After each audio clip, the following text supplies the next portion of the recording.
3 நாள் திருவிழா ஃபங்க்ஷனாக இது வந்து 2வது நாள். ஏற்கனவே நான் முந்தின நாள் ஈவினிங் ஆரம்பித்த வீடியோ வந்து போட்டிருந்தேன். இது அதுக்கு அடுத்த நாள் செவ்வாய்க்கிழமை மார்னிங். இந்த செவ்வாய்க்கிழமை மார்னிங் வந்து வீட்டு பக்கத்தில் இந்த தெரு பக்கத்துலேயே வந்து ஒரு தெப்பக்குளம் மாதிரி குளத்துலேயே இருக்குது. அங்கே போய் வந்து தண்ணி எடுத்துகிட்டு வந்து அதுக்கப்புறம் வந்து பூஜையெல்லாம் ஆரம்பிப்பாங்க சாமிக்கு. அதுக்காண்டி தான் போயிருந்தாங்க. அப்போ நானும் கூட போயிருந்தேன். அதில் போயிட்டு அப்படியே தண்ணியெல்லாம் எடுத்துகிட்டு வரும்போது வந்தோம். ஆனால் நல்லா வெயில், சரியான வெயில். நான் பாப்பாவை எடுத்துகிட்டு போயிருந்தேன்னா அதனால் கொடையெல்லாம் கொண்டுட்டு போயிருந்தேன். சரியான வெயில், அப்படி வெயில் அடிச்சிட்டு இருந்துச்சு.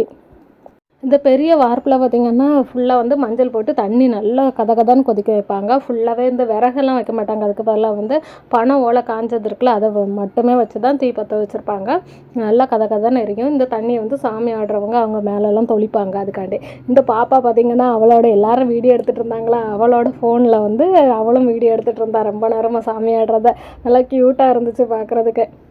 அப்புறம் மத்தியானம் கோயிலே நல்லா பாயசம் பப்படம்லாம் வச்சு சாப்பாடு.